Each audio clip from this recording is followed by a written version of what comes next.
இது யாருக்கு பிடிக்கல? யாரும் சொல்லுவாங்க பஞ்சமலைக்கு வந்தவேன் அப்படிதான் சொல்லுவாங்க. பஞ்சத்துக்கு இங்க தப்பி வந்துட்டு இங்க பாரு இவன் விதை விதைக்கிறான், 100 மடங்கு நெல் வருது, எல்லாம் போட்ட என்னெல்லாம் விதைக்கணும் அதெல்லாம் பயங்கரமான பலன் கொடுக்குங்கிற எண்ணம் எல்லாத்துக்கும். இதே எண்ணம் யாருக்கு வந்துச்சுன்னா அந்த கோராரின் ராஜாவாகிய அபிமெலேக்குக்கு வந்துருச்சு. உடனே அவன் என்ன செஞ்சானா, பொறாமை கொண்டான். என்ன பண்றான்? ஃபர்ஸ்ட் இது பொறாமை கொண்டான். பொறாமை கொண்டுட்டு என்ன பண்றான்னா, அவன் தகப்பனாகிய ஆபிரகாம் காலத்துல வெட்டின துறவு நம்மள மாதிரி அந்த அங்கங்க அவங்க வந்து ஒரே இடத்துல இருக்க மாட்டாங்க. அப்படி எங்கெங்கெல்லாம் செழிப்பு இருக்கோ அப்படி நடந்து மூவாயிட்டே இருப்பாங்க, போயிட்டே இருப்பாங்க. போற வழியில எங்கெல்லாம் அவங்க துறவு தோண்டினாங்க. ஏன்னா ஆடு மாடுலாம் நிறைய இருந்துச்சு. தகப்பனாகிய ஆபிரகாம் தோண்ட துறவத்தெல்லாம் இவங்க மண்ணை போட்டு மூடி போட்டாங்க, தூர்த்து போட்டாங்க. அதாவது அவங்களுக்கும் பிரயோஜனப்படாது, இவங்களுக்கும் பிரயோஜனப்படாம செஞ்சாங்க, மண்ணை போட்டு மூடி போட்டாங்க. அதுக்கப்புறம் திருப்பி என்ன சொல்றாங்கன்னா, நீ இடத்த காலி பண்ணி போயிது. இங்கிலீஷ் வேதாகமத்தில் ஆங்கிலத்தில் சொல்லிட்டுன்னா துரத்தி விட்டாங்க, துரத்தியே விட்டுட்டாங்க. இந்த இடத்துல இருக்காத போயிரு, எங்களோட நீ பெரிய ஆளாயிட்ட இடத்த காலி பண்ணிட்டு போயிரு. அவன் கோரார்ல இருந்து இறங்கி கீழே வந்து ஒரு பள்ளத்தாக்குல இருக்கும். பள்ளத்தாக்குன்னா கொஞ்சம் தள்ளி. அங்கே அவன் என்ன செய்யறான்னா, இப்போ இவனுக்கு இருக்க ஆடு மாடுகளுக்கு தண்ணி வேணும்ல, குடிக்க தண்ணி வேணும், இவங்களுக்கு எல்லாத்துக்குமே தண்ணி வேணும். தண்ணி தான் வாழ்வாதாரத்துக்கு முக்கியமான ஒரு உயிரோட இருக்கிறதுக்கு முக்கியமான ஒரு பொருள். அதனால தண்ணி வேணும். தோண்டினோடனே என்ன செய்யறாங்கன்னா வம்பு பண்றாங்க. வம்பு பண்ணி எங்க உள்ளது போ அப்படின்னு வருகிறாங்க. 2 இடத்துல தோன்றாங்க. சித்தனா ஏசேக்கு. அதுக்கு என்ன அர்த்தம்னா வாக்குவாதம் தான் அர்த்தம். வாக்குவாதம் பண்ணி அந்த துரத்திட்டாங்க. இவன் சண்டையே போடல. ஆபிரகாமாவது லோத்து கேட்டுக்கிட்டு கொஞ்சம் பேரை கூட்டிக்கிட்டு சண்டை போட்டு லோத்துவை காப்பாத்தாரு. ஆனா ஈசாக்கு என்ன செய்யல, சண்டை போடல. ரொம்ப பொறுமையா இருந்துச்சு. என்ன செஞ்சுட்டாரு, அந்த இடத்தையும் விட்டு காலி பண்ணி தான் லேசுக்குள்ள ஒரு கூடாரத்தை பெருக்கிறது கஷ்டம். ஏன்னா அவன்கிட்ட நிறைய ஆடு மாடு இருக்கு, ஆயிரக்கணக்கில் இருந்திருக்கலாம். அவ்வளோத்தையும் பத்திட்டு போனோம், வழி நடுக்க தண்ணி வேணும், உணவு வேணும், நிறைய சிக்கல் இருக்கு. ஆனால் அவ்வளோத்தையும் மெதுவாக எடுத்துக்கிட்டு இன்னொரு இடத்துக்கு போய் என்ன செய்யறாரு, கூடாரம் போடுறாரு. தண்ணியை தோண்டி பார்க்காரு, அதுல தண்ணி கிடைக்கும். அவங்க வாக்குவாதம் பண்ணல. அதுக்கு தான் அவர் ரெகோபோத்துன்னு பெயர் வைக்கிறார். நான் பழுகும்படி, அதாவது ஒரு சின்ன சைன், ஒரு சின்ன அடையாளம் ஆண்டவர் கொடுக்காரு. இதுவரைக்கும் வரட்டி விட்டாங்க. கர்த்தர் சொன்ன வார்த்தைக்கும் இந்த சம்பவத்துக்கும் சம்மந்தமே இல்லை. கர்த்தர் சொன்ன உடனே செய்ய மாட்டார். ஆபிரகாமுக்கு எப்பவுமே சொன்னாரு, வானத்து நட்சத்திரங்களை போல உன் பிள்ளை உன் சந்ததியை பெருக பண்ணுவேனா. ஈசாக்கு 100 வயசு தான் கிடைச்சாரு இல்லையா? அதே மாதிரி தான் கர்த்தர் சொன்ன வார்த்தைக்கும் இந்த சூழ்நிலைக்கு சம்மந்தம் இல்லை. ஆனா ரெகோபோத் வந்த உடனே ஒரு சின்ன ஒரு நம்பிக்கை வந்துருச்சு. நான் பழுகும்படி கர்த்தர் எனக்கு என்ன செஞ்சார், அந்த இடத்த கொடுத்தாரு. அந்த இடத்துக்கு ரெகோபோத்துன்னு பேர் வச்சாரு. ஆனா அந்த இடத்தையும் விட்டு காலி பண்ணி போயிட்டாரு. ஒரு பயம். என்ன பயம்? ஒருவேளை திருப்பி வந்து வம்பெடுப்பாங்களோ அப்படின்னு ஒரு பயம். அங்க இருந்து எங்க போனாருன்னா பெயர்சபாக்கு போனாரு. 21ஆம் அதிகாரம் கடைசி வசனத்தை வாசித்து பார்த்தீங்கன்னா, கடைசி பகுதியை வாசித்து பார்த்தோம்னா, இதே அபிமெலேக்கு வந்து ஆபிரகாமோட உடன்படிக்கை பண்ணியிருப்பான். அந்த இடம் தான் பெயர்சபா. அந்த இடம் பேர் தான் என்னது, பெயர்சபா. இந்த பெயர்சபாக்கு இவர் போன உடனே கனவுல கர்த்தர் தோன்றி அவர் சொல்றாரு, பயப்படாத, என் ஊழியக்காரனாகிய ஆபிரகாம் நிமித்தம் உன்னை ஆசீர்வதிப்பேன்.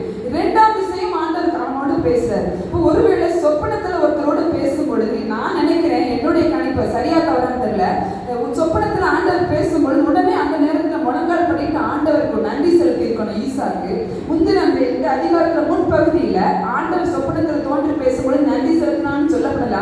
ஆண்டவர் சொன்ன வாக்க காப்பாத்தி செஞ்சாருன்னா 100 மடங்கு பலன் கொடுக்க வச்சாரு.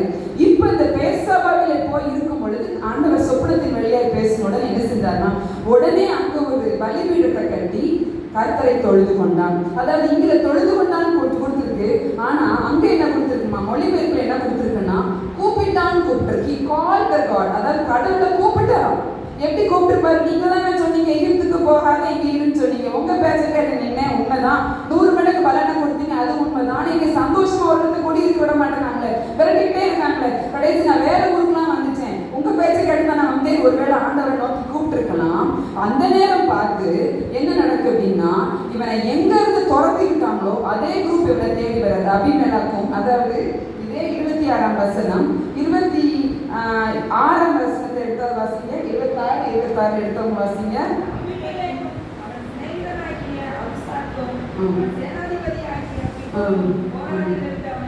அவன்கிட்ட வந்து சொல்றாங்க, என்ன சொல்றாங்கன்னா, இதுவரைக்கும் அவன் பொறாமப்பட்டாங்க. அவன் தோண்டின அவங்க அப்பா தோண்டின துறவெல்லாம் மண்ணை போட்டு தூத்து போட்டாங்க. நீ எங்களை விட பெரிய ஆளாயிட்ட போ அப்படின்னு விரட்டி விட்டாங்க. விரட்டி ஒருவேளை கூடாரம் போட்டு டென்டெல்லாம் கூட உருவி பரட்டி போட்டு விரட்டி விட்டுருக்கலாம். ஈசாக்கு சண்டையே போடாம போனாரு. இப்ப அவங்க எல்லாரும் வந்து என்ன சொல்றாங்கன்னா, 28ஆம் வசனம் முன்பகுதியில, அதற்கு அவர்கள், இதுக்கு முன்னால ஈசாக்கு இப்ப எதுக்கு ஏன்ட்ட வந்தீங்க,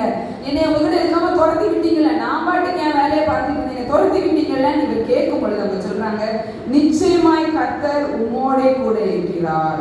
இந்த வார்த்தையை நம்மளுக்கு சத்துருக்களா யாரு இருக்காங்களோ அவங்க வாயிலிருந்து கர்த்தர் வரவழைக்கணும்னா கர்த்தர் உங்க மேய்ப்பரா இருக்கணும். நிச்சயமாய் கர்த்தருடைய மேய்ச்சலின் ஆடுகளாய் நாம் இருந்தோமானால் நிச்சயமா இந்த வார்த்தை நம்ம யாரை ஏதாவது சத்ருவா பார்க்கல, நம்மளை சத்ருவா பார்க்கிற யாரா இருந்தாலும் அவர்கள் நிச்சயமாய் கர்த்தர் உம்மோடே கூட இருக்கிறார் அப்படின்னு கர்த்தர் சொல்ல வைப்பார். சொல்ல அல்லேலூயா சொல்ல பார்க்கலாம். சொல்ல வைப்பார மாட்டாரா? எப்ப சொல்ல வைப்பாரு? கர்த்தர் நம்ம மேய்ப்பரா இருக்கும் போது மட்டும்தான் இந்த வார்த்தை வரும். சும்மா எனக்கு அது கடவுள் செய்யணும் கர்த்தரை குறை சொல்லிருக்கு. அவர் சர்வஞானி. நம்மளுடைய இருதயத்தின் நினைவுகள் எல்லாம் யாருக்கு தெரியும்? கர்த்தருக்கு இருக்கும். உதடு மட்டும் துதிச்சா போதாது, இருதயமும் கர்த்தருக்கு நேரா என்ன செய்யணும்? செம்மையா இருக்க வேண்டும். அது மட்டும் இல்ல, இதே 29 கடைசி பகுதி சொல்றாரு, நீர் கர்த்தரால் ஆசீர்வதிக்கப்பட்டவராமே என்றார்கள். சோ இந்த ரெண்டு வார்த்தையும் உங்க சத்துருக்கள், அதாவது எனக்கோ உங்களுக்கோ யார் சத்துருவா இருக்காங்களோ அவங்க வாயிலிருந்து வரணும்னா நம்ம மேய்ப்பர் யாரா இருக்கணும்? கர்த்தர் தான் மேய்ப்பரார். அப்போ இந்த இடத்துல இவன் ரெண்டு பேரும் ஒரு உடன்படிக்கை பண்ணிட்டு இவன் விருந்து கொடுக்குறான். யாரு விருந்து கொடுக்குறான்? ஈசாக்கு. யாருக்கு கொடுக்குறான்? துரத்தி விட்டவங்களுக்கு விருந்து கொடுக்குறான். நம்ம அப்படின்னா பேசுவோமா? ஒரு திருப்பி தலையை திருப்பி போயிருவோம்ல, தெரியும் உன்னை போப்போ இப்ப என்ன நடிக்கிற அப்படி சொல்லுவோமா? சொல்ல மாட்டோமா? ஆனா ஈசாக்கு அப்படி செய்யல. அவங்களுக்கு விருந்து கொடுத்து புசித்து குடித்து மறுநாள் காலையில தான் எழுப்பி கிளம்புறாங்க. இங்கே தங்கிட்டாங்க. யாரு? இந்த அபிமெலேக்கு, அகிசந்து, இன்னொன்னு யாரு? பிகோல 3 பேரும் தங்கிட்டு அவன் அவர்கள் விருந்து பண்ணினா அவர்கள் புசித்து குடித்தார்கள். அதிகாலையில் எழுந்து ஒருவருக்கு ஒருவர் ஆணையிட்டு கொண்டு கிளம்பினாங்க. இப்ப இந்த இடத்துல சத்துருக்கள் முன்பாக பந்தியை ஆயத்தப்படுத்தணும்னா அந்த பந்தியில சத்துருவை கொண்டு வந்து உட்கார வச்சு சமாதானம் பண்ண வைக்கிற கர்த்தர் நம்ம கர்த்தர். அதான் நம்ம அவருக்கு இன்னொரு பேர் வச்சிருக்கோம், சமாதான பிரபு. சொல்றோமா இல்லையா? நம்ம சமாதான பிரபு, பிரின்ஸ் ஆஃப் பீஸ் அப்படின்னு சொல்றோம்ல. இதற்கு காரணம் கர்த்தர் ஈசாக்கின் மேய்ப்பராக இருக்கிறார். அவரோட ஈசாக்கு சொப்பனத்தின் வழியா அந்த காலத்துல பிரத்யேகமா வேதாகமம் கையிலே கொடுக்கப்படவில்லை. அப்ப ஆண்டவர் தான் பேச. இப்ப நம்மகிட்ட வேதாகமம் கையில இருக்கு. இன்னைக்கு காலைல வரும்பொழுது நான் லைவ்ல கேட்டு வரும்போது ஒருத்தங்க சொன்னாங்க, வார்த்தை தான் கடவுள், கடவுள் தான் வார்த்தை. நேரடியா பேசாட்டாலும் சொப்பனத்துல பேசாட்டாலும் இந்த வேதாகமத்தின் வழியா ஆண்டவர் ஒவ்வொரு நாளும் ஒவ்வொரு அதிகாரத்தையும் ஒவ்வொரு வசனத்தையும் வாசிக்கும் பொழுது நிச்சயமாய் பேசுவார். பேசலன்னு சொன்னா இருதயம் கர்த்தரோடு இல்லைன்னு உண்மையா சொல்ல முடியும். இருதயம் கர்த்தரோடு இல்லைன்னா கர்த்தரால பேச முடியாது. கர்த்தர் பேசினாலும் நம்ம இருதயம் கொழுத்திருக்கும், உள்ள அந்த வார்த்தை என்ன செய்ய முடியாது? ஏற்றுக்கொள்ள முடியாது. இதே ஆதியாகமம் 39ஆம் அதிகாரம் யோசேப்பை பத்தி பார்க்கணும். யோசேப்பு கதை எல்லாத்துக்கும் தெரியும். அவன் களவாய் அந்த தேசத்துல இருந்து கொண்டு வரப்பட்டான். அதுல இருந்து போத்திபார் தலையாரிகளின் அதிபதியாகிய போத்திபார் விலைக்கு வாங்குறாரு. அவருடைய மனைவி இவர் மேல தவறான பழி சுமத்துறாங்க. அதனால இவர் என்ன செய்வாங்கன்னா, அதாவது எந்த ஒரு ஜெயில வைக்கிறாங்கன்னா ராஜாவின் கட்டளையால் இருக்கிற ஒரு ஜெயில், அதாவது கிங்கோட நேரடி பார்வையில இருக்கிற ஜெயில். ஜெயில போட்டு என்ன செய்யறாங்கன்னா யோசேப்பா ஜெயில போடுறாங்க. யாரு எதனால போடுறாங்க? போத்திபாருடைய மனைவி அவர் மேல ஒரு தவறான ஒரு குற்றச்சாட்டை சுமத்தினதுனால இப்படி இருக்காரு. அந்த இடத்துல பாத்தீங்கன்னா கர்த்தர் கூட இருக்கிறாரு. இப்ப நம்மள யோசேப்பா வச்சு பார்த்தோம்னா, நான் சின்ன வயசுல எந்த தப்புமே பண்ணல, நான் எல்லாம் கர்த்தருக்கு பயந்துதான் இருக்கேன், எங்க அப்பாட்ட உண்மைதான் சொன்னேன், நான் போய் சொல்லல. எங்கேயுமே யோசேப்பு முறுமுறுத்ததான் சொல்லப்படவே இல்லை. கர்த்தர் அவனோடு கூட இருந்து அவன் செய்கிற காரியத்தெல்லாம் சிறைச்சாலையிலும் வாய்க்க பண்ணினார். அதனால சிறைச்சாலையின் தலைவனின் கண்களிலே யாருக்கு தயவு கிடைத்துச்சு? இந்த யோசேப்புக்கு தயவு கிடைத்துச்சு. இந்த யோசேப்பு ஜெயில இருக்கும்போது 2 பேர் ராஜாவுக்கு விரோதமா குற்றம் செய்யறாங்க. பானபாத்திரக்காரர், சுயம்பாகி, 2 பேரையும் இதே ஜெயில தான் போடுறாங்க. இந்த நம்ம பாத்தீங்கன்னா அந்த பிரதானிகளின் தலைவன் யாருன்னா அந்த போத்திபார். இதே போத்திபார் தான் அந்த 2 பேரையும் யோசேப்பு கையில ஒப்படைச்சு விசாரிக்க விடுறான். அப்ப நான் நினைக்கிறேன் இந்த போத்திபாருக்கு தெரிஞ்சிருக்கும் யோசேப்பு தப்பு பண்ணல. இதுக்கு நான் சொல்றேன், எடுத்து வாசிங்க. 40ஆம் அதிகாரம் 4ஆம் வசனம். தலையாரிகளின் அதிபதி அவர்களை விசாரிக்கும்படி யோசேப்பின் வசத்தில் ஒப்புவித்தான். யார் ஒப்புவித்தான்? பானபாத்திரக்காரனை ஒப்புவித்தான். இன்னொன்னு யார் ஒப்புவித்தான்? சுயம்பாகியை ஒப்புவித்தான். 2 பேருக்கும் சொப்பனம் வருது. சொப்பனத்துக்கு யோசேப்பு விளக்கம் கொடுக்கிறாரு. அந்த பானபாத்திரக்காரன் சொல்றாரு, நீ உயர்ந்திருக்கும் போது என்னை மறந்துடாம என்னை நான் களவா கொண்டு வந்தேன்னு சொல்லி ராஜாட்ட சொல்லிடு அப்படின்னு ஒரு ஞாபகம் புரிய வைக்கிறாரு. ஆனா பானபாத்திரக்காரன் என்ன செஞ்சுட்டாரு? மறந்துட்டாரு. அதுக்கான வேலை வரலையத்துல 2 வருஷம் கழிச்சு, நம்ம மனுஷங்க மறந்தாலும் கர்த்தர் மறக்க மாட்டார். மறப்பாரா? ஒருவேளை நாம ஒருத்தருக்கு ஒரு உதவி செஞ்சிருப்போம், இன்னொரு சூழல்ல அவங்க நமக்கு உதவி செய்வாங்கன்னு எதிர்பார்த்துட்டு இருக்கும் போது மறந்துருக்கலாம், இல்ல வேணும்னே கூட சும்மா இருக்கலாம். ஆனா கர்த்தர் என்ன செய்ய மாட்டாரு, மறக்க மாட்டாரு. இந்த யோசேப்பை ஜெயிலுக்கு கொண்டு வரணும் அப்படிங்கிறதுக்காக எகிப்து தேசத்துக்கு வர்ற பஞ்சத்தை பார்வோனுக்கு சொப்பனத்துல கொடுத்து, பார்வோன் சொப்பனத்தை நிமித்தம் கலங்கி எழும்பி தூக்கம் வராம இருந்து இந்த சொப்பனத்துக்கு அர்த்தத்தை தேடுறதுக்காக எல்லா ஞானிகளையும் கூப்பிட்டு விசாரிக்கிறான். அப்பொழுதுதான் அந்த சுயம்பகிக்கு ஞாபகம் வருது, அந்த பானை பாத்திரக்காரனுக்கு ஞாபகம் வருது. அவன் அப்படியே சொல்றான், ஐயோ 2 வருஷத்துக்கு முன்னால எனக்கு ஒரு சொப்பனம் வந்துச்சு, இந்த சொப்பனத்தை வியாக்கியானம் பண்ண ஒரு மனுஷன், நல்ல மனுஷன் யோசேப்பு, அவர் இந்த சிறைச்சாலையில இருக்காரு, அவரை கூப்பிட்டோம்னா நிச்சயமா உங்களுடைய கனவுக்கு உங்க சொப்பனத்துக்கு பதில் கொடுக்க முடியும் சொல்லி இந்த கப் சர்வர் வந்து சொல்றாரு. யார்கிட்ட சொல்றாரு, அந்த பார்வோன்ட்ட சொல்றாரு. முந்தின நாள் ராத்திரி வரைக்கும் யோசிப்பு என்ன யோசிப்பாரு, இப்படி ஒரு டேர்னிங் பாயிண்ட் நம்ம வாழ்க்கையில திருப்பு முனை வரும் கனவுமே யோசிக்க மாட்டார். யார் யோசிக்க மாட்டார், யோசேப்பு ஒருவேளை சங்கீதம் தெரிஞ்சிருந்தா சொல்லியிருக்கலாம், என் சத்துருக்களுக்கு முன்பாக நிச்சயமாய் கர்த்தர் எனக்கு ஒரு பந்தியை ஆயத்தப்படுத்துவார். இந்த போத்திபாருடைய மனைவி என்னை தவறா குற்றம் சாட்டினாங்க, அவங்க முன்னால என் கொம்பை உயிரை பண்ணுவான்னு சொல்லி அண்ணாள் மாதிரி ஒருவேளை சொல்லிக்கிட்டே இருந்திருக்கலாம். சங்கீதம் தெரியாம இருந்திருக்கலாம், அவருக்கு தெரிஞ்ச அளவுக்கு ஆண்டவர் என்ன செஞ்சிருக்கலாம், மன்றாடி இருந்திருக்கலாம். முந்தின நாள் ராத்திரி தூங்கும் போது இதற்கான அறிகுறி எதுவுமே இல்லை. மறுநாள் காலையில இந்த கப் சர்வர் சொன்னதுனால இந்த யோசேப்பை என்ன செஞ்சாங்க, சிறைச்சாலையில இருந்து கூட்டிட்டு வந்தாங்க. 41ஆம் அதிகாரத்துல 41 எடுத்தவங்க வாசிங்க.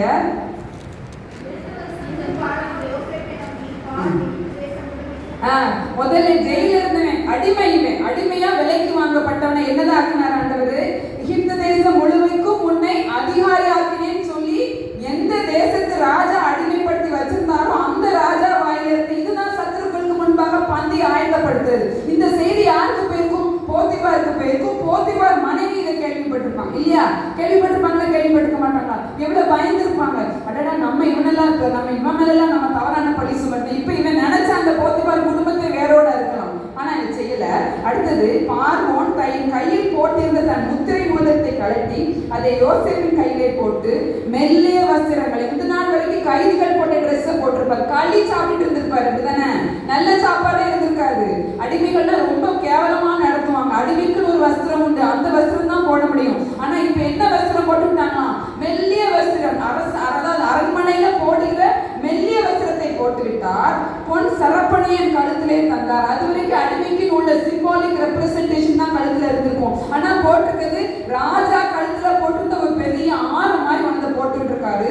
தன்னுடைய 2ஆம் ரதத்தின் மேல் அவனை ஏற்றி தெண்டனிட்டு பணியுங்கள் என்று அவனுக்கு முன்பாக. அது வரைக்கும் எப்படி தெரியுமா, இந்த அடிமைகள் தான் எல்லாத்தையும் இழுத்துட்டு போனோம், யாரையும் சுமந்துட்டு போனா கூட சுமந்துட்டு போனோம். ஆனா கடைசி இவனை ரதத்துல வச்சு ராஜாவுடைய இன்னொன்னு ராஜா ஏறின ரதத்துல வேற யாரும் ஏற முடியாது, ஏறினா தலை எடுத்துருவாங்க. ஆனா இவரே அந்த ரதத்துல இவனை ஏற்றி தெண்டனிட்டு பணியுங்கள் என்று அவனுக்கு முன்பாக கூறிவிட்டு எகிப்து தேசம் முழுமைக்கும் அவனை அதிகாரியாக்கினான். இதுக்கு அடுத்த சங்கீதம் அடுத்த வசனத்தை வாசித்தீங்கன்னா முக்கியமான வசனம், பின்னும் பார்வோன் யோசேப்பை நோக்கி, நான் பார்வோன், ஆனாலும் எகிப்து தேசத்தில் உள்ள ஒருவனும் உன் உத்தரவில்லாமல் என் தன் கையாவது காலையாவது அசைக்க கூடாது. அடிமைனா முன்னால என்ன போட்டிருப்பாங்க தெரியுமா, கையில விலங்கு போட்டிருப்பாங்க, காலில் விலங்கு போட்டிருப்பாங்க, ரொம்ப வேகமா எங்கேயும் தப்பிச்சு ஓடிடக்கூடாது.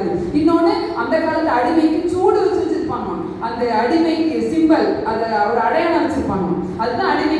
இதெல்லாம் யோசிப்பு மேல இருந்திருக்கும், அந்த காயம் கையில இருந்திருக்கும், காலில் அந்த காயம் இருந்திருக்கும். ஆனா இனிமேல் உனக்கு எதிராக யாரும் சுண்டு வரலையும் அசைக்க கூடாது, காலை அசைக்கூடாது. ஒரு ராத்திரியோட ராத்திரியா ஒரு ஆளுக்கு சொப்பனம் கொடுத்து தூக்கம் வரவிடாம ஆகி அந்த சொப்பனத்து நிமித்தம் இருதயத்துல கலக்கம் வந்து அதுக்கு அவன் விளக்கு. சரி, நம்ம சில நேரங்களில் சொப்பனத்தை காலையில நிமித்தமா மறந்துடும், இந்த சொப்பனம் ஏதோ ஒரு சொப்பனத்தை பார்த்து அப்படின்னு சொல்லுவோம். ஆனா அந்த சொப்பனத்து நிமித்தம் அவன் இருதயமே கலங்கி தூங்காம முதல்ல ஒரு சொப்பனம் வந்து தூங்கி திருப்பி முழிச்சு, திருப்பி அடுத்த சொப்பனம் வந்து திருப்பி முழிச்சு, கடைசி அதுக்கு விளக்கம் கொடுக்கறதுக்கு ஒருத்தர் உண்டுன்னு யோசேப்பை கூட்டிட்டு வர செய்த கர்த்தர் நல்லவரா இல்லையா?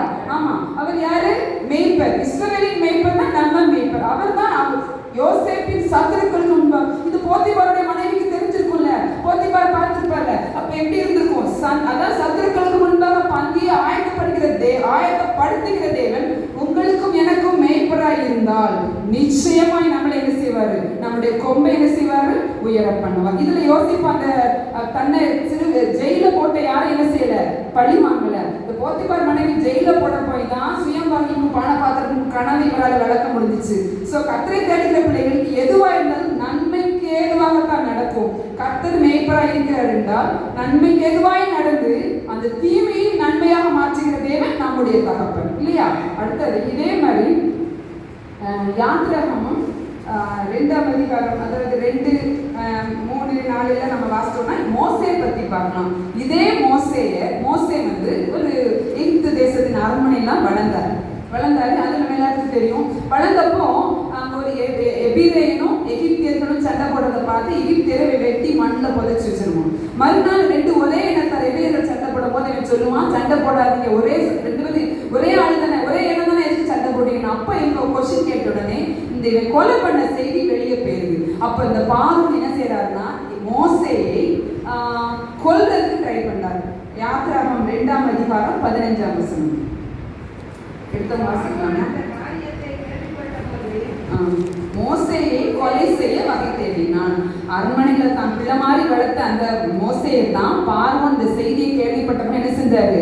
கொல்லதுக்கு வகை தேடினான். இப்ப மோசைக்கு யாரு சத்ரு? பார்வோன் தான் சத்ரு. அப்படிதானே? கொல்லத்துக்கு வகை தேடினா இந்த மோசை அந்த இடத்த விட்டு ஓடி போயிடுறாரு. போய் மீதியான் தேசத்து ஆசாரியன் வீட்டில் போய் இருக்கிறாரு. அங்கே கல்யாணம் ஆகுது, பிள்ளைங்கெல்லாம் பிறக்குது. 7ஆம் அதிகாரம் 1ஆம் வசனம், யாத்திராகமம் 7:1 எடுத்து வாசிங்க.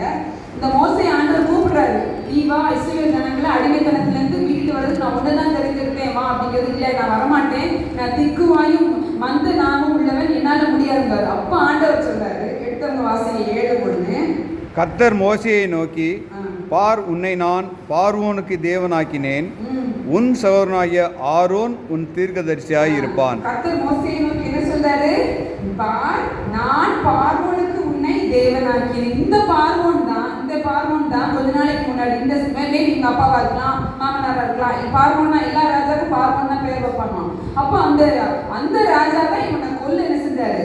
வகை தேடினான். ஆனா இப்ப ஆண்டவர் சொல்றாரு, ஆண்டவர் சொன்னதான் கர்த்தர் மோசேயை நோக்கி, பார், உன்னை நான் பார்வோனுக்கு தேவனாக்கினேன். அது மட்டும் இல்ல, பின்னால வாசித்தீங்கன்னா இவர் செஞ்ச எல்லா காரியத்திலையும் என்ன சொல்லப்பட்டிருக்குன்னா, அந்த அதாவது ஊழியக்காரர், பார்வோனுடைய ஊழியக்காரர் எல்லாரும் மேலேயும் அங்க எகிப்தியர் எல்லாரும் மோசேய ஒரு உயரமான இடத்துல வச்சு பார்த்தாங்க.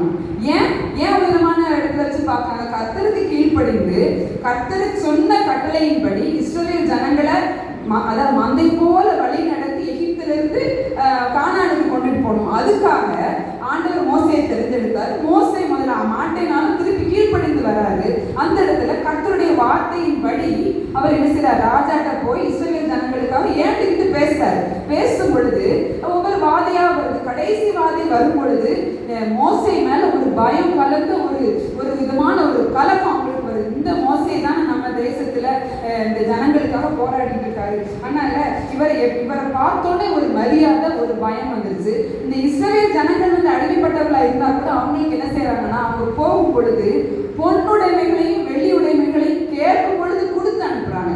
இதுல இந்த இஸ்ரவேல் ஜனங்கள் அதாவது கர்த்தர் அதாவது அவங்க எகிப்துல உள்ள ஆளோட்டிகள் நிமித்தம் விடுகிற கூக்குரல் ஆண்டவருடைய சன்னதிக்கு எட்டுன உடனே ஆண்டவர் என்ன செஞ்சாருன்னா மோசையை ரெடி பண்ணி காப்பாத்துறாரு. இந்த அடிமைத்தனத்திலிருந்து இஸ்ரவேல் ஜனங்களை மீட்டாரு. திக்குவாயும் மந்தனாமா உள்ள இந்த மோசை என்ன செஞ்சாரு? ஆண்டவர் இந்த ஜனங்களை மீட்டு அவங்களுடைய தேசத்துக்கு, கர்த்தர் இந்த தேசத்துக்கு கொண்டு வரதுக்கு பயன்படுத்தினாரு. ஏன் தெரியுமா? இவங்க எல்லாரும் கர்த்தருடைய மந்தையிலே சேர்ந்து இருக்கிற ஜனங்களா இருந்தாங்க. அவர் சொல்றதை கேட்டு என்ன செஞ்சாங்க? ஒருவேளை வழியில அவங்க கொஞ்சம் தகராறு பண்ணாங்க, உண்மைதான். ஆனா யாரெல்லாம் ஆண்டவரை மேய்ப்பரா வச்சிருந்தாங்க அவங்க எல்லாரும் கானான் தேசத்தை என்ன செஞ்சாங்க? சுதந்திரித்தார்கள். இதை அடுத்தால பார்க்கலாம். 1 சாமுவேல்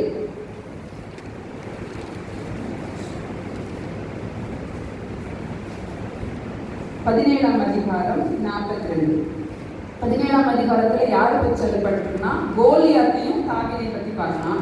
இந்த கோலியாத் யாருன்னா பெலிஸ்தன். அது ஒரு பெலிஸ்தன், நம்ம எல்லாத்துக்கும் தெரிஞ்ச கதை தான். இந்த பெலிஸ்தன் வந்து தாவீது வந்த உடனே தாவீது வந்து நான் நீ நிந்திக்கிற இஸ்ரவேலின் ராணுவங்களுடைய தேவனுடைய நாமத்தினால அவனை எதுக்க வரேன்னு சொல்றான். ஆனா இவன் அவனை பார்த்த உடனே அலட்சியமா பார்க்கணும். சத்ருவை எப்படி பார்க்கறானா? தாவீதை ரொம்ப வாசிங்க. பெலிஸ்தர் சுற்றி பார்த்து தாவீதைக் கண்டு, அவன் இளைஞனும் சௌந்தரிய ரூபமான சிவந்த மேனி உள்ளவனுமாய் இருந்தபடியினால் அவனை என்ன பண்ணா? அசட்டை பண்ண. அவன் உருவத்தை பார்த்து என்ன செஞ்சுட்டான்? இடம் போட்டான். யார் இடம் போட்டா? அந்த பெலிஸ்தன். அந்த பெலிஸ்தன் எப்படி இடம் போட்டான்? இவன் சின்ன பையன், இவனுக்கும் நமக்கும் சம்மந்தம் இல்லை, இவன் கூடவா சண்டை போட்டு, இவன் நம்மள சண்டை போட்டு ஜெயிக்க வந்திருக்கானே ஒரு அற்பமான பார்வை. அந்த சத்ருவோட பார்வை எப்படி இருந்துச்சுன்னா, தாவீதை பார்க்கும்போது ரொம்ப அற்பமா பார்த்தாரு. ஆனா இந்த ஒருவேளை பார்க்கறதுக்கு அற்பமா இருக்கலாம், ஆனா உலகத்தில் இருப்பவனை காட்டிலும் நம்மள இருக்கிற தேவன் பெரியவர். தாவீதோடு கூட இருந்த தேவன் பெரியவர். கர்த்தர் தாவீது மேய்ப்பராய் இருந்ததுனால இந்த தாவீது என்ன பண்ணாருன்னா, கர்த்தர் வந்து கீழே 46 இன்றைய தினம் கர்த்தர் உன்னை என் கையில் ஒப்பு கொடுப்பார்.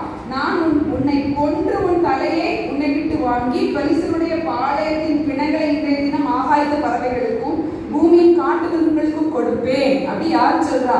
தாவீது சொல்றார். சொல்லிட்டு, அதனால் இஸ்ரவேலின் தேவன் ஒருவர் உண்டு. அந்த ஒருவர் யாருன்னா இஸ்ரவேலின் மேய்ப்பர் ஒருவர் உண்டு என்பதை பூலோகத்தார் எல்லாரும் அறிந்து கொள்வார்கள். யார் அறிந்து கொள்வார்கள்? பூலோகத்தார். எப்படி அறிந்து கொள்வார்? உங்களுக்கும் எனக்கும் ஒரு மேய்ப்பர் உண்டு, அவர்தான் கர்த்தர். அவர் எங்கள் சத்துருக்களுக்கு முன்பாக எங்களுக்கு பந்தியை நிச்சயமாய் ஆயத்தப்படுத்துவார் அப்படிங்கிறத அவர்கள் எல்லாரும் உணர்ந்து கொள்கிற ஒரு தருணம் இதுன்னு சொல்லி அந்த பெலிஸ்தனுக்கு தைரியமா சொல்றாரு. சொல்லும்போது அப்படின்னு சொல்றாரு கீழே, கர்த்தர் பட்டயத்தினாலும் ஈட்டினாலும் ரட்சிக்கிறவர் அல்ல என்று இந்த ஜனக்கூட்டம் எல்லாம் அறிந்து கொள்ளும். யுத்தம் கர்த்தருடையது. சோ யுத்தம் நம்மளுடையது இல்லை. யாருடையது? சத்ரு ஒருவேளை நமக்கு எதிராக வெள்ளம் போல வந்தால் யுத்தத்தை செய்கிறவர் யாரு? நம்ம மேய்ப்பராகிய கர்த்தர். இந்த இடத்துல கர்த்தர் மேய்ப்பராய் தாவீதுக்கு இருந்ததுனாலே தாவீதுவால ஜெயம் கொள்ள முடிந்தது. இது எப்படின்னா, அந்த நம்ம கோலியாத்தை பத்தி ஒரு இன்ட்ரோடக்ஷன் கொடுக்கும்போது பார்த்தீங்கன்னா, அவனுடைய ஈட்டி எவ்வளவு வெயிட் இருந்துச்சு, அவன் காலில் போட்டுக்கிற அந்த வெண்கலத்தால போட்டிருக்க அந்த கவசம்னா எவ்வளவு வெயிட் இருந்துச்சுன்னு சொல்லப்பட்டிருக்கு. இன்னொன்று, கோலியாத்து வந்து ஒரு அரக்கை மாதிரி, அவன் மேல போட்டு எல்லாமே ரொம்ப கனமா இருக்கும். தாவீது ரொம்ப சின்ன பையன். இதுல ஒரு ட்விஸ்ட் என்னன்னா, கோலியாத்துக்கு ஒரு பெரிய ஸ்வாடை செய்ய வச்சு கோலியாத்தை சமந்து கொண்டு வர வச்சு அந்த தாவீது தூக்க முடியாது, ரொம்ப கனமா இருக்கும். இந்த வாழ் வந்து ரொம்ப கனமா இருக்கும். கோலியாத் வந்து ரொம்ப பலசாலியான மனுஷன் உலக பிரகாரமா பார்க்கும்போது, அதனால அவனுக்கு ஏற்ற மாதிரி வெயிட்டா செஞ்சிருப்பாங்க. ஒருவேளை தாவீது கையில் இந்த வாழை கொடுத்து அவன் தூக்க கஷ்டப்பட்டிருப்பான். கோலியாத்தையே தூக்கிட்டு வந்து கல்லை வச்சு அடிச்சு கோலியாத்து கீழே விழுந்த பிறகு ஓடி போய் கோலியாத்து இடுப்புல சொல்லியிருந்த அந்த அருவாளை அந்த வாழை எடுத்தே வெட்ட வச்சுட்டார். இதுதான் கர்த்தர். இந்த வாழை வந்து இவனால உள்ள தூக்க முடியாது நினைச்சுன்னா ஆண்டவர் கோலியாத்தை வச்சு கோலியாத் நினைச்சிருப்பாரா இந்த வாழ் நமக்கு அடுத்த ஒரு நாள் எடுக்கும் நினைச்சிருப்பாரா? கனவில் நினைச்சிருக்க மாட்டோம். செய்யும் போதே எப்படி வைரத்தை செஞ்சிருப்பாருன்னா இஸ்ரவேல் ஜனங்கள் எல்லாரும் வெட்டணும் தான் செஞ்சிருப்பாரு. ஆனா அந்த வாழை வச்சு யார் வெட்ட வச்சாரு? தாவீதை வச்சு பெலிஸ்தர் கையோட வாழை எடுத்தே அந்த பெலிஸ்தர் தலையை வெட்ட வச்சாரு ஆண்டவர். இதுதான் கர்த்தர் மேய்ப்பராய் இருந்தால் நம்ம வாழ்க்கையில நடக்க வேண்டிய சம்பவம். நம்ம கையில ஆண்டவர் பட்டயம் வசனமாக்கிய பட்டயத்தை கொடுத்து நம்மளை வச்சு என்ன செய்வாரு? ஜெயிக்க வைப்பார். என்ன செய்வாரு? ஜெயிக்க வைப்பார். இதே இதை நம்ம இன்னொன்று பார்க்கலாம். எஸ்தர் ராஜாத்தின் புஸ்தகம், அதாவது எஸ்தர் நம்ம பார்த்துருவோம். மொர்தெகாய் பத்தி தெரியும். மொர்தெகாய் யாரு? எஸ்தரோட ரொம்ப வெரி க்ளோஸ் ரிலேட்டிவ். இதுதானே இந்த மொர்தெகாயோட வேலை என்னன்னா, அரண்மனை வாசல்ல காத்திருக்கிறது, எஸ்தர் ஏதாவது செய்தி சொன்னா கேட்கிறது. இவங்க அடிமையா வந்திருந்தா கூட எஸ்தர் ராஜாத்தி ஆடுறதுனால மொர்தெகாய் வாசல்ல உட்கார்ந்துருக்காரு. இதுல ஒரு சத்ரு இருக்கார். அவன் பேர் என்னது? ஆமான். ஆகாக்கேனான ஆமான் அப்படின்னு கொடுக்கப்படுது. இந்த ஆமானுக்கு என்னன்னா, எப்பவும் இந்த மொர்தெகாய் மேல பிடிக்காது. மொர்தெகாய் எப்படியாவது கொல்லணும் அப்படிங்கிற ஒரு எண்ணம். அதனால என்ன பண்ணாருன்னா, அந்த மொர்தெகாய் மேல ஒரு பிட்டர்னஸ், ஒரு கசப்பு வந்ததுனால தன்னுடைய வீட்டில் 50 முழ உயரம் உள்ள ஒரு தூக்க மரத்தை செஞ்சு வச்சுட்டு அதுல வந்து ராஜாட்ட பெர்மிஷன் வாங்கி நம்ம வந்து என்ன செய்யணும், மொர்தெகாயை அதுல தூக்கு மரத்தை தொங்கணும்னு நினைச்சாரு. ஆனால் காரியம் மாறுதல. இந்த மொர்தெகாய் யாருன்னா ஆண்டவருடைய பிள்ளை. எஸ்தர் ராஜாதிக்கு வேண்டிய ஆளு. முதல் பாயிண்ட்னா அவர் ஆண்டவருடைய பிள்ளை. இந்த மொர்தெகாய் என்ன பண்ணாருன்னா, ராஜாவின் மேல கை கூட 2 பிரதானிகள் வந்து, அதாவது ராஜாவை கொல்றதுக்கு ட்ரை பண்ண 2 பிரதானிகளை கண்டுபிடிச்சு ராஜாவுக்கு இந்த சம்பவத்தை சொல்லிடுறாரு. அது உண்மை என்று கண்டுபிடிச்சு பொதுவாகவே அன்றைக்கு நடக்கிற சம்பவத்தை நாளாகம புஸ்தகத்துல குறிச்சு வைப்பாங்க. அது வழக்கம். எல்லா அரசாங்கத்திலும் இந்த வேலை நடக்கும். அதை வந்து அதான் ஹிஸ்டரியை நம்ம இப்போ படிக்கிறோம். அதில் குறித்து வைப்பாங்க. குறித்து வச்சாச்சு. ஒரு ராஜா மேலே ஒருத்தர் கை கூட நினைச்சாங்க, அதை கரெக்டாக கண்டுபிடிச்சாங்கன்னா அதுக்கு உதவி செய்தவங்களுக்கு என்ன செய்யணும்? சன்மானம் கொடுக்கப்பட வேண்டும். ஆனால் இந்த மொர்தெகாய்க்கு எந்த சன்மானமும் கனமும் கொடுக்கப்படவில்லை. ஆனா அதுக்கு மாறா என்ன செய்யப்பட்டுச்சுன்னா, ஆமானுடைய வீட்டுல 50 முழ உயரமுள்ள ஒரு தூக்கு மரம் செய்யப்பட்டுச்சு. ஏன்னா ஆமானுக்கு மொர்தெகாயை பிடிக்காது. இந்த ஆமான் வந்து அகாஸ்வேரு ராஜாவிடம் ரொம்ப செல்வாக்கு நிறைந்தவன், ராஜாவுக்கு ரொம்ப நெருங்கின மனுஷன். அதனால அவன் நினைச்சுட்டான், நம்ம போய் என்ன சொன்னாலும் ராஜா கேட்பாரு, மொர்தெகாயை அதுல தூக்குல போடணும். அதுக்கு முன்னால எஸ்தர் ராஜாத்தி ஆமானையும் ராஜாவையும் விருந்துக்கு அழைச்சிருக்காங்க. இது நான் முதல்ல விருந்துக்கு போயிட்டு வந்த பிறகு 2வது விருந்துக்கு போறதுக்கு முன்னால என்ன பண்ணிட்டாருன்னா, தூக்கு மரத்தை செஞ்சுட்டாரு. மனைவியும் சொந்தக்காரனும் ஒரு ஆலோசனை சொன்னாங்க, என்னன்னா விருந்துக்கு போறதுக்கு முன்னாலே ராஜாட்ட போய் சொல்லி இந்த மொர்தெகாயை தூக்குல போட்ட சொல்லிடு அப்படின்னு சொல்லி அனுப்புறாங்க. அவன் வரும் பொழுது ராஜாவுக்கு தூக்கம் வரல. ஒரு மனுஷனை ஆண்டவர் உயர்த்தணும்னு நினைச்சிட்டானா, யாரை கொண்டு உயர்த்தணுமோ அவங்க தூக்கத்தை ஆண்டவர் கெடுத்து போடுவார். இந்த ராஜாவுக்கு தூக்கம் இல்லை. தூக்கம் வராதனால நாளாகம புத்தகத்தை எடுத்து வாசிக்க வைக்கிறார். இந்த நேரம் சைமல்டேனியஸ் அதே நேரம் ஆமான் வந்து மொர்தெகாயை தூக்குல போட சொல்லுன்னு அரண்மனைக்கு நடந்து வராரு. அந்த நேரம் ராஜாவுக்கு தூக்கம் வரல. அந்த புக்கை, அதாவது 4ஆம் புத்தகத்தை எடுத்து வாசிக்காரு. வாசிக்கும் பொழுது மொர்தெகாயை பத்தி அது எழுதப்பட்டிருக்கு. அப்போ அந்த கேட்கிறாரு, யார்கிட்டயும் கேட்கிறாரு. அப்போ மொர்தெகாய்க்கு அதற்கான சன்மானம் கனமும் கொடுக்கப்பட்டு இல்லவே இல்லைன்னு சொல்றாங்க. அப்படி வாசிச்சு முடிக்கவும் ஆமான் உள்ளவரவும் சரியா இருந்துச்சு.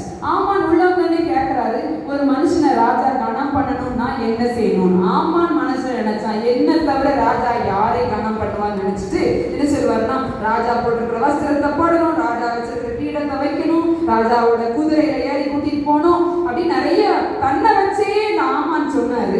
ஆனா சொன்னது எல்லாத்தையும் ஒரு குறைவில்லாம மொர்தெகாய்க்கு செய்யின்னு சொல்லி என்ன செஞ்சாரு? இந்த ராஜா ஆர்டர் கொடுத்தாரு. யாருக்கு ஆர்டர் கொடுத்தாரு? ஆமான். ஆமான் என்ன செஞ்சு வச்சிருந்தான்? தூக்கு மரத்தை செஞ்சு வச்சிருந்தான். எதுக்காக? இந்த மொர்தெகாயை அதுல தூக்குல போடணும்ன்றதுக்காக.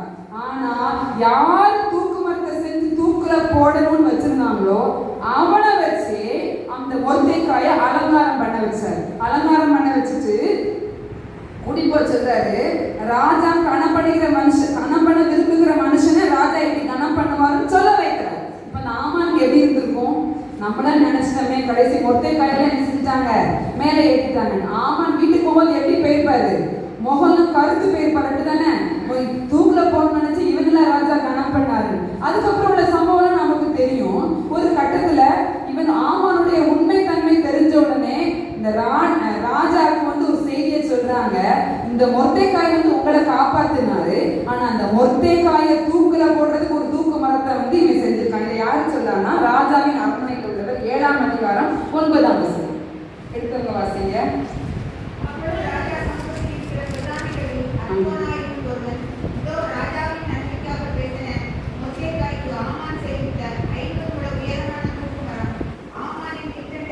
ஆமானின் வீட்டண்டையில் நாட்டப்பட்டிருக்கிறது என்றான்.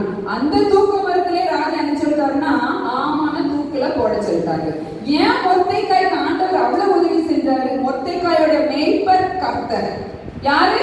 மொர்தெகாயோட மேய்ப்பர் யாரு? கர்த்தர். கர்த்தர் மொர்தெகாயின் மேய்ப்பரா இருக்கிறதுனாலதான் சத்ரு தூக்கு மரத்தை செஞ்சு போட வைக்கணும்னு நினைச்சா கூட அதே தூக்கு மரத்தை செஞ்சவங்க கழுத்துல என்ன செஞ்சார்? ஆண்டவர் மாட்டி விட்டார்.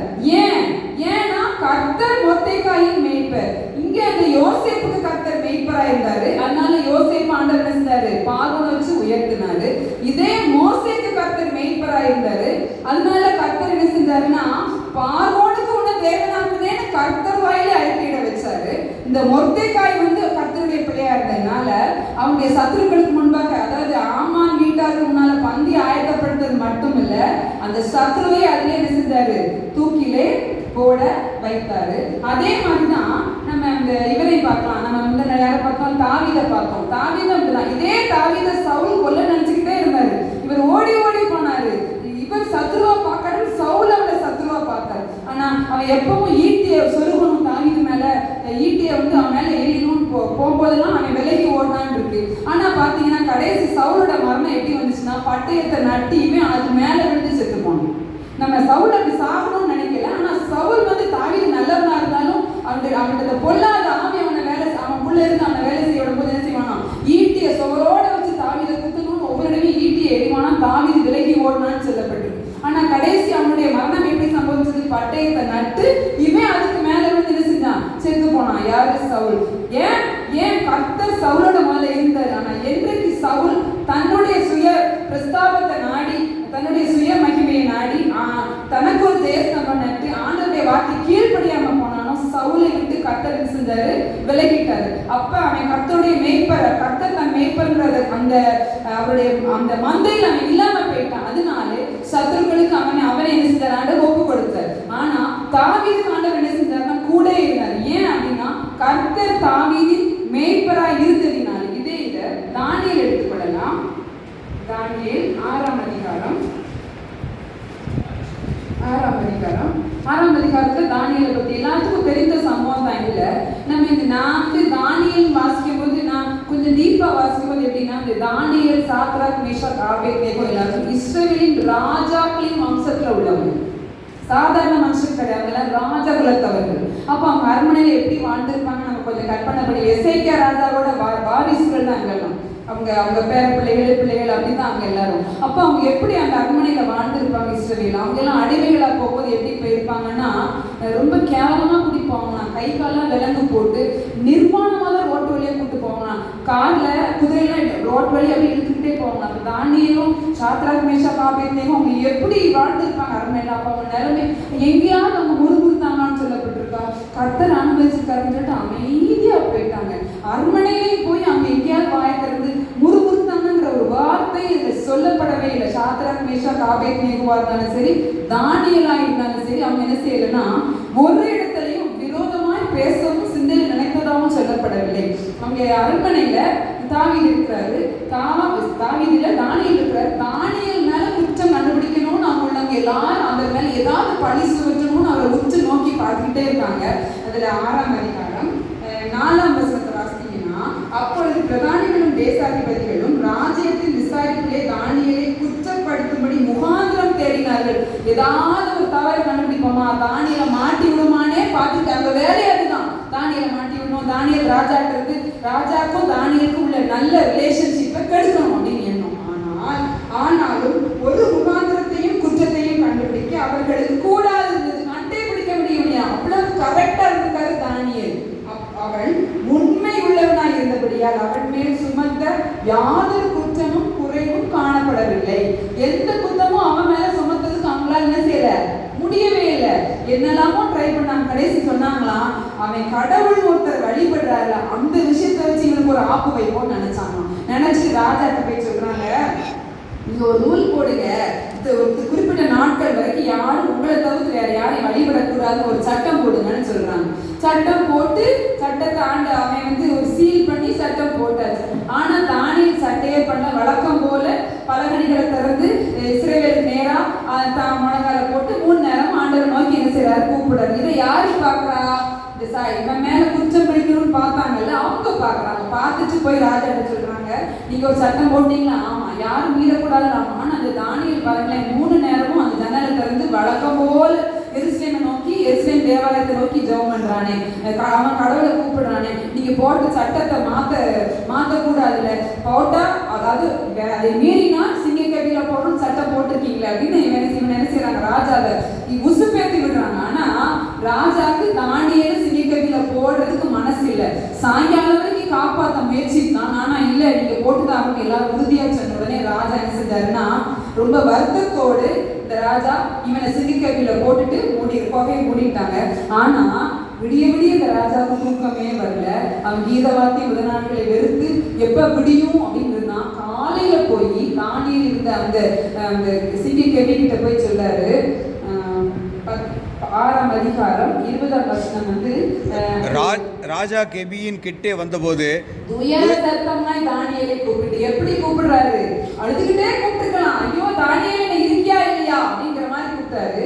தானியேலே, ஜீவனுள்ள தேவனுடைய தாசனே, யார் வாயிலிருந்து வருதுன்னா சிங்கக்கவியில போட சொன்ன சட்டம் போட்ட ராஜாவின் வாயிலிருந்து வருது.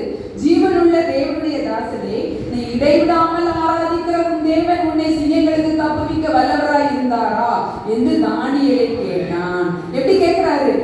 அந்த ராஜாவுக்கு தெரிஞ்சிருக்கு, நீ இடைவிடாமல் ஆராதிக்கிற தானியேலின் தேவன் நல்லவர் அப்படிங்கிறது ராஜாக்கு தெரிஞ்சிருக்கு. அவர் இவனை காப்பாற்றுவார் அப்படிங்கிறது ராஜாக்கு தெரிஞ்சிருக்கு. இல்லைன்னா அவர் கேட்டுக்கவே மாட்டார்ல, கேட்கிற வாய்ப்பே இல்லை. ராஜா வந்து தேடணும் அவசியம் இல்லை. யாராவது பார்க்க சொல்லியிருக்கான், எழுபது அள்ளி போடணும்னு சொல்லியிருக்கான், அப்படி சொல்லல. துயர சத்தமாய் கூப்பிடுறாரு. அப்பொழுது தானியேலே ராஜாவே நீ வாழ்க. என்ன ராஜா ஆண்டவர் வந்து ஒரு தேவதூதனை அனுப்பி சிங்கத்தின் வாயை கட்டி போட்டாரு. ஏன்னா நான் அவருக்கு முன்னால நான் உண்மையா இருந்தேன், உங்களுக்கு தான் நான் தப்பு செய்தவனா காணப்பட்டேன்னு சொல்றாரு. ராஜா மிகுந்த சந்தோஷத்தோடு என்ன பண்றாருன்னா, இவனை சிங்கக்கவியில போடுறதுக்கு ஐடியா கொடுத்த குடும்பத்தார் அவ்வளவரையும் தூக்கி கொண்டு சிங்கக்கவியில போடும் பொழுது கெவி உள்ள போகிறதுக்குள்ளே அது பீறி போட்டுருச்சு, சவைச்சு சாப்பிட்டே முடிச்சிருச்சு. அப்பதான் இந்த ராஜாவை சட்டம் கொடுக்குறாரு. 26ஆம் வசனத்துல, என் ராஜ்யத்தின் ஆளுகைக்குள்ள எங்கும் உள்ளவர்கள் யாவரும் தானியேலின் தேவனுக்கு முன்பாக நடுங்கி பயப்பட வேண்டும் என்று என்னாலே தீர்மானிக்கப்படுகிறது. இவன் ஒரு புறஜாதியார், கிறிஸ்துவின் வாசனையை கர்த்தரை அறியாத ஒரு ராஜா தானியேலுடைய வாழ்க்கையின் சாட்சியை பார்த்து சொல்றாரு. இந்த எங்கும் உள்ளவர்கள் ராஜ்யத்தின் ஆளுகை, என்னுடைய ராஜ்யத்தின் ஆளுகைக்குள்ள யாரா இருந்தாலும் தானியேலின் தேவனுக்கு முன்பாக நடுங்கி பயப்பட வேண்டும் என்று என்னாலே தீர்மானிக்கப்படுகிறது. அதிகாரத்தின் ஆரம்பத்துல என்ன தீர்மானம் போட்டாரு? என்ன தவிர்த்து யாரையும் கூப்பிடக்கூடாது. அதிகாரத்துல கடைசி பகுதியில் வரும்போது என்ன சொல்லிட்டாரு? தானியேலின் தேவனே தேவன். இதுதான் பந்தியை ஆயத்தப்படுத்துகிற தேவனுடைய ஸ்டைல். அவர் தான் செஞ்சாரு, இந்த ராஜா வாயிலே சொல்ல வச்சாரு. இதுக்கு முன்னால நம்ம பார்த்தோம்னா ஷாத்ராக் மேஷாக் ஆபேத்நேகோ கதை இப்படிதான். அந்த கதையில இது உண்மை சம்பவம் தான். அதுலயும் அவங்கள புலிகளை அவங்கள போடும்போது ரொம்ப தைரியமா சொல்லுவாங்க, இந்த காரியத்தை குறித்து உமக்கு உத்தரவு சொல்ல எங்களுக்கு அவசியம் இல்லை. ஏன்னா எங்களுக்கு தெரியும், நாங்க அவருடைய கர்த்தருடைய மேய்ச்சி நாடுகளா இருக்கிறோம். ஒருவேளை அவர் எங்களை விடுவிக்காமல் போனாலும் நாங்கள் உங்களுக்கு கீழ்ப்படுகிறதா இல்லை அப்படின்னு என்ன ஒரு வைராக்கியம். நம்ம அந்த இடத்துல வச்சு பார்த்தா, ஐயோ கடவுளை என்ன செய்யாரு, கொட்டுவாங்களே அப்படின்னு சொல்லி நம்ம மறுதளிக்கிறது கூட சூழல் கூட வந்துடலாம். ஆனா இவங்க சொல்றாங்க, உங்களை யாரு என் கைக்கு தப்புவிக்க, அப்படிப்பட்ட தேவன் யாரும் நான் சவாலிடும் போது இவங்க சொல்றாங்க, இதை பத்தி ஒன்ட்ட சொல்லணும் அவசியம், ஒரு ராஜாட்ட சொல்ற தைரியமா சொல்றாங்க. ஏன்னா உலகத்தில் இருப்பவனை காட்டிலும் அவங்க இருக்கிறவர் பெரியவர். அதனால விடுவிக்காமல் போனாலும் நாங்கள் உடைய தேவர்களுக்கு ஆராதனை செய்வது இல்லை. வைராக்கியம், இந்த வைராக்கியம் ஒரு தேசத்தை விட்டு கலாச்சாரத்தையே மாத்தி பேரை மாத்தி கொண்டு வச்சுக்க ஒரு ராஜாட்ட தன் தேவனை குறித்த வைராக்கியம், கர்த்தரைகள் மேய்ப்பராய் இருக்கிறபடியால் நாங்கள் அசைக்கப்படுவதில்லைங்கிற ஒரு தைரியம். இதே ராஜா இவங்களை 7 மடங்கு சூடாக்கி உள்ள போட்டுட்டு அவங்க கூட 4வது நபரா கர்த்தர் உலாவதை பார்த்த உடனே இதுல 29ஆம் அதிகார வசனத்தை வாசிங்க. 3ஆம் அதிகாரம் 29ஆம் வசனம். தூஷண வார்த்தையை சொல்லுகிற எந்த ஜனத்தானும், எந்த ஜாதியானும், எந்த பாஷைக்காரனாலும் அவன் துண்டித்து போட கொண்டு போட்டுறாரு. இவங்களை கொல்லணும்னு அந்த தீச்சூளைக்குள்ள போட்ட அதே ராஜா 29ஆம் வசனம் சொல்ல, துண்டித்து போடுவேன், அப்புறம் அவன் வீடு எருக்களமாக்கப்படும் என்று என்னாலே தீர்மானிக்கப்படுகிறது. எந்த ராஜா யார் நம்ம கர்த்தருடைய பிள்ளைகளுக்கு பனிஷ்மெண்ட் கொடுக்கணும்னு நினைச்சாரோ அதே ராஜா வாயில இவ்விதமாய் ரட்சிக்கத்தக்க தேவன் இல்லை அப்படிங்கிற வார்த்தையை சொல்ல வைக்கிற தேவன் தான் நம்மளுடைய மேய்ப்பர் இல்லையா?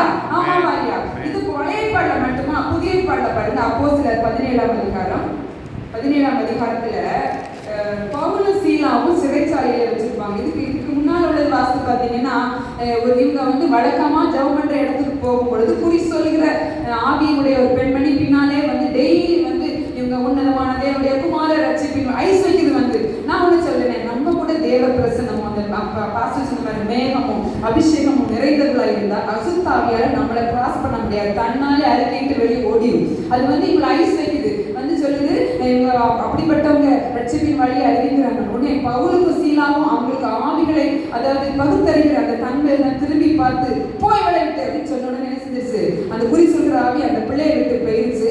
இவளால் ஆதாயம் அடைந்த அந்த எஜமான்கள் இவங்க 2 பேர் மேலையும் கோபப்பட்டு, ஏன்னா வருமானம் வருது, குறி சொல்லும்போது காசு கொடுப்பாங்கல்ல, அந்த வருமானம் குறைஞ்சேன்னு சொல்லி இவங்க மெம்பளை என்ன செஞ்சுட்டாங்க, அதிகாரிகள்கிட்ட பிடிச்சு கொடுத்து அடிக்க வச்சுட்டாங்க. அதை அடிச்சு சிறைச்சாலையில ஒப்புவிச்சுட்டாங்க. இதுல 16ஆம் அதிகாரம் 22ஆம் வசனம். அப்பொழுது ஜனங்கள் கூட்டம் கூடி அவர்களுக்கு விரோதமாய் எழுப்பினார்கள். அதிகாரிகள் அவர்கள் வஸ்திரங்களை கிழித்து போடவும் அவர்களை அடிக்கவும் சொல்லி சிறைச்சாலையில ஒப்படைச்சிட்டாங்க. இந்த சிறைச்சாலையில கையும் காலையும் கெட்டி போட்டுருவாங்க. அந்த கை கட்டினா அந்த கம்பி மாதிரி உள்ளுக்குள்ள எலும்பெல்லாம் கம்பி கம்பியா இருக்கும், அசைக்க அசைக்க உள்ளுக்கெல்லாம் குத்துமா, குத்த ரத்தம் வருமா. அப்படித்தான் என்ன செய்வாங்களா, விலங்கு போட்டிருப்பாங்களாம். ஆனா நடுராத்திரியில பவுலும் சீலாவும் என்ன செஞ்சாங்கன்னா, நான் நினைக்க ஒருவேளை இந்த பாட்டு எதுவும் படிப்பாங்க, கர்த்தரின் மேய்ப்பரா இருக்கிற பாட்டு கூட படிச்சிருக்கலாம்ல. அவர் எங்களை புல்லுள்ள இடங்களில் மேய்க்க பண்ணுவார்னு செஞ்சிருக்கலாம், பாட்டு படிச்சிருக்கலாம். அந்த நேரம் பாட்டு படிக்கும் பொழுது சிறைச்சாலையின் அஸ்திபாரம் என்ன செஞ்சிருச்சு, அசைஞ்ச உடனே கதவுகள்லாம் திறந்துருச்சு, கட்டுகள்லாம் வந்துருச்சு. திடீர்னு கொஞ்ச நேரம் கழிச்சு சிறைச்சாலை முடிச்சு பார்த்து என்ன செய்யறானா, ஐயோ அவங்க தப்பிச்சு போயிருப்பாங்க, நாலு அவங்களுக்கு பதிச்சணும் தன்னை என்ன செய்வான், காயப்படுத்த குத்துறதுக்கு ட்ரை பண்ணுவான். அப்ப அவன் சொல்லுவாரு பவுலு மிகுந்த சத்தம் விட்டு 28ஆம் வசனம், நீ உனக்கு கெடுதி ஒன்றும் செய்து கொள்ளாதே, நாங்கள் எல்லாரும் இங்கதான் இருக்கிறோம், எல்லா கைதிகளும் உள்ளதான் இருக்க, யாரும் என்ன செய்யல, தப்பிச்சு போல. இதுல கர்த்தர் பவுல் சீலாவோட மேய்ப்பரா இருக்கிற நிரூபிக்கிறார். நினைச்சா வெளியே போய்க்கலாம், வெளியே போல. உடனே அவன் சொல்றான் பாருங்க, அப்பொழுது அவன் தீபங்களை கொண்டு வர சொல்லி உள்ளே ஓடி நடுங்கி பவுலுக்கும் சீலாவுக்கும் முன்பாக விழுந்து, ஆண்டவன்மாரே ரட்சிக்கப்படுவதற்கு நாங்கள் என்ன செய்ய வேண்டும் என்று கேட்டு, இதுக்கு முந்தின அதாவது 23, 22 பாத்தீங்கன்னா வஸ்திரத்தை கழட்டி சாப்பிட சொல்றாரு. ஆனா அதுக்கப்புறம் வந்து என்ன சொல்றாருன்னா, ஆண்டவன்மாரே ரட்சிக்கப்படுவதற்கு நாங்கள் என்ன செய்ய வேண்டும். பின்னால வாசி பார்த்தீங்கன்னா வெளியே கூட்டிட்டு போய் காயங்கள் எல்லாம் கழுவி மருந்து போட்டு சாப்பாடு கொடுத்து அவன் குடும்பமெல்லாம் வந்து ரட்சிக்கப்படுறதுக்கு ஞானஸ்தானம் எடுத்துட்டு போறாங்க. இதுதான் ஆண்டவர். கர்த்தர் மேய்ப்பராய் இருந்தால் நிச்சயமாய் சத்துருக்களுக்கு முன்பாக ஆண்டவர் பந்தியை ஆயத்தப்படுத்துவார். நேரம் ஆயிடுச்சு. இதே அப்போஸ்தலர் 28 பாத்தீங்கன்னா பவுல் வந்து ஒரு தீவுல மாட்டுவாரு. அந்த கப்பல் சேதமாய் தீவுல போயிருப்பாங்க. தீவுக்கு போகும்போது உங்களுக்கு தெரியும், இந்த விரது கட்டைகளை தீ மூட்டுறதுக்காக போடும்போது கையில ஒரு பாம்பு கடிக்கும். பாம்பு கடிச்சோன்னே சொல்லுவாங்க, அடையவன் கொலைபாதகன், இவன் யாரு, கொலைபாதகன், சமுத்திரத்தை தப்பி பாம்பு கடிக்கிறேன். அதே வாய் கொஞ்ச நேரம் கழிச்சு இவன் தேவன், இவன் பாம்பு கடிச்சு சடுதியில வீக்கம் கண்டு செத்து போவான்னு நினைச்சாங்க. ஆனா அவன் ரொம்ப கேஷுவலா தீ செஞ்சுட்டான், கையில பாம்பு உதறிட்டு இருந்துட்டான், விஷம் உடம்புல ஏறல. அப்ப அவங்களுக்கு தெரிஞ்சு போச்சு, இவன் சாதாரண ஆள் இல்ல, இவன் யாருடைய கண்ட்ரோல் இருக்கானா, ஒரு பெரிய கடவுள், இந்த உலகத்தெல்லாம் படைச்ச கடவுள். அந்த இடத்துல ஆண்டவர் இவரை என்ன செஞ்சாருன்னா, தன்னுடைய பிள்ளை அப்படிங்கிறத நிரூபித்து காட்டுறதுக்காக பாம்பு கடிச்சிச்சு. அவங்களுக்கு வியாதிகளாம் சுகம் கொடுக்கிறதுக்கு இவனை ஒரு கருவியாய் பயன்படுத்தினார். கர்த்தர் உங்களுக்கும் எங்களுக்கும் நமக்கும் எனக்கும் மேய்ப்பராய் இருந்தால் நிச்சயமாய் நம்முடைய சத்துருக்களுக்கு முன்பாக ஒரு பந்தியை ஆயத்தப்படுத்துவார்.